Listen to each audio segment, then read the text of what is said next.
श्लोक क्रमांक 15.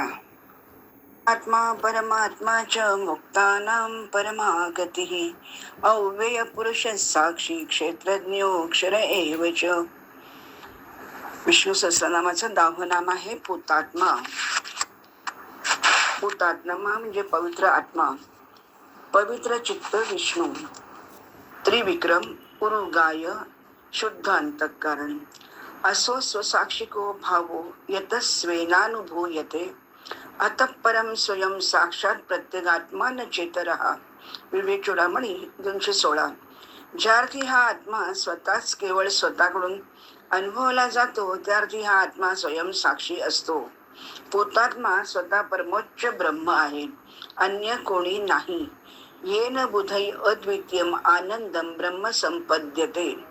यांच्या योगाने ज्ञानी पुरुष एकमेव अद्वितीय परमानंद स्वरूप ब्रह्मपद प्राप्त करून घेतात. रुद्रासुराचे पूर्वचरित्र. आधीचा राजा चित्रकेतू. महर्षी अंगिरा आणि नारद यांच्यामुळे मुक्तानां परमागती ही प्राप्त करतो. नाव 11. परमात्मा. परम आत्मा. परम म्हणजे सर्वोच्च, पवित्र, सर्वश्रेष्ठ, एकमेव आत्मा, चेतना, प्राण, आत्मतत्व, सर्व प्राणी मात्रांच्या हृदयात असणारा आत्मा. परमात्म्याच्या एका अंशाने व्यापला आहे. श्रेष्ठ नित्य शुद्ध मुक्त आत्मा. अनादित्वात निर्गुणत्वात परमात्मात्मवय्यः. पुरुष हा 3 गुण आणि विकारापासून सर्वथा रहित निर्गुण निराकार आहे. असा हा पुरुष साक्षात अविनाशी परमात्म स्वरूप आहे. अर्थात हा पुरुष विनाशरहित परमशुद्ध आत्मा आहे. परमात्मेति चाप्युक्तो देहेस्मिन् पुरुष परः. पुरुष सर्वोत्कृष्ट परम आत्मा आहे म्हणून शास्त्रात त्याला परमात्मा असे म्हटले आहे. या देहात असूनही स्वाभाविक देहाच्या संबंधाने रहित आहे म्हणून हा परमात्मा. 12वे नाव आहे मुक्तानां परमागती. सिद्धावस्थेत पोचलेले तसेच अनासक्ती आणि आत्मज्ञानी महात्मे जगात अवतरतात आणि भक्तांना खरे आध्यात्मिक ज्ञान देतात. मुक्तात्मे त्यांनी जागतिक संस्कृतीत टाकलेली भर यांच्या उदाहरणांनी इतिहास शिगोशिक भरला आहे. ब्रह्माभिन्नत्व विज्ञानम भवमोक्षस्य कारणम येनाद्वितीयम आनंदम ब्रह्म संपद्यते बुधैहि. विवेक चूडामणी 223. ब्रह्माबरोबरच्या आपल्या अनन्यत्वाची अनुभूती घेणे हेच भवबंधापासून मुक्ती मिळवण्याचे साधन आहे. यस्य सिता भवेत प्रज्ञा यस्यानंदो निरंतरः प्रपच्चो विस्मृतप्रायः स जीवन्मुक्त इष्यते. विवेक चूडामणी 429.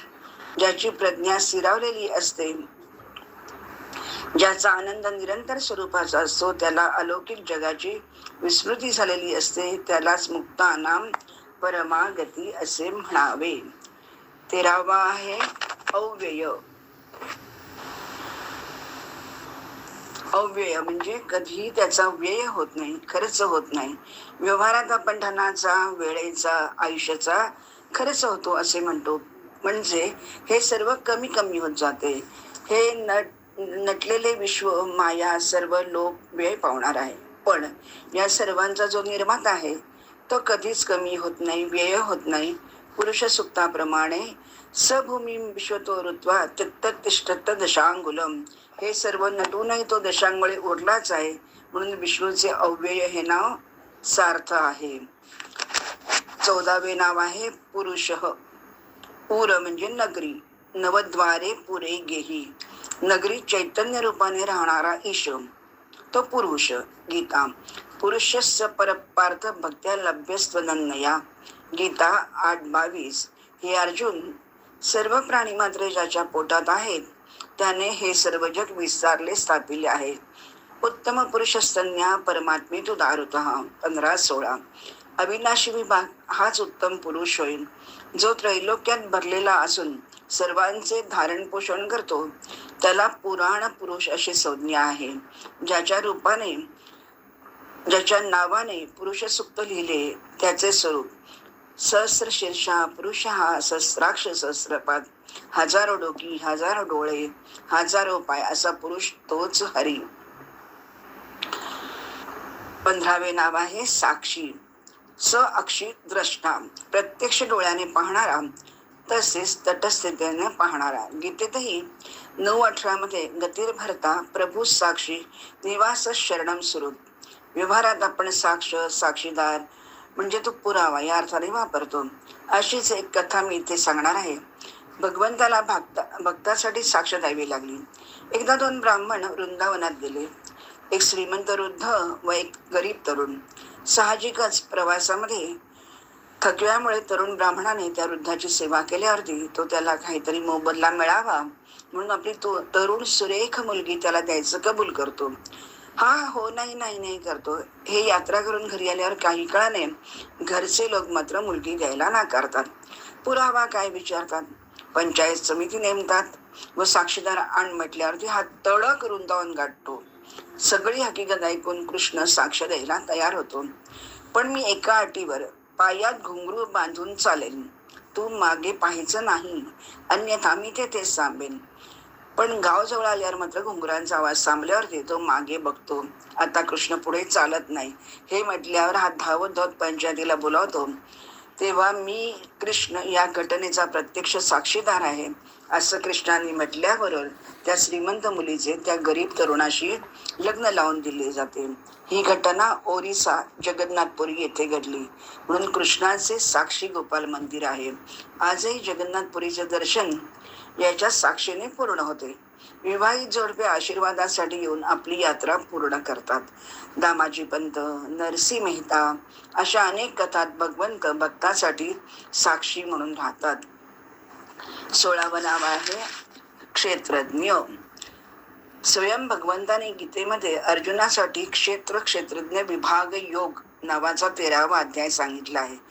पंचमहाभूते त्रिगुण अशा अष्टधा प्रकृतीच्या संघाताला जो पुरुष धारण करतो तो क्षेत्रज्ञ क्षेत्रपाल होय. सांख्याशास्त्रात यालाच प्रकृती व पुरुष म्हणतात. हा क्षेत्रपाल संपूर्ण चराचराचे पालन पोषण करतो. या शरीराला क्षेत्र म्हणतात. हे शरीर 36 तत्वांचे आहे. या शरीरात पाप पुण्य निर्माण होते म्हणून कौतुकाने याला क्षेत्र म्हणतात. सावरजंगम सृष्टीचा या क्षेत्रात समावेश होतो.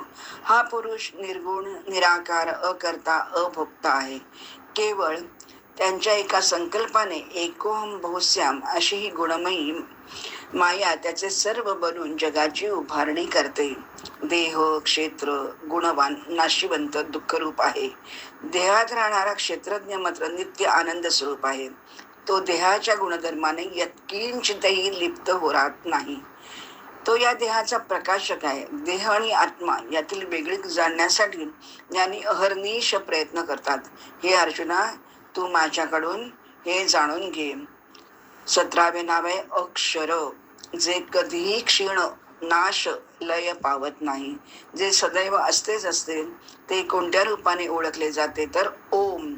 सृष्टी निर्मितीच्या रचनेतील पहिले आद्य सनातन शाश्वत अक्षर होय. म्हणजे परब्रह्म परमात्मा ध्वनी शब्द प्रकाश आकार घेऊन अस्तित्वात आले. याची साक्ष म्हणून भगवत वचन पाहू. गीतेत विभूती योगात अक्षराणाम मकारोस्मी द्वंद्व सामासिकस्य च अहमेव अक्षर कालो धाताहम विशतो मुख. 10 ते 30 वर्णमालेतील अ हे अक्षर मी आहे. शब्दांच्या समासात द्वंद्व समास मी आहे. अक्षय काल मीच आहे अशी भगवंत स्वतःची ओळख करून देतात. यासाठी गीतेतील 8वा अध्याय अक्षर ब्रह्मयोग. इथे गंमत नावातच आहे बरं. जे ब्रह्म कधीच क्षर होत नाही. अर्जुना, त्याच्याशी तू योग साधशील तर अक्षर ब्रह्मात विलीन होशील. जन्म मृत्यूच्या येझारा थांबतील. ओमित्येकाक्षरम ब्रह्म व्यावहरन मान मनुस्मरण यप्रयाती तेजंदेहम सयाती परमाम गतीम. असे हे 17वे नाव पूर्ण झाले. विष्णू सहस्रनामाचा 15वा श्लोक पूर्ण झाला. हरिओम.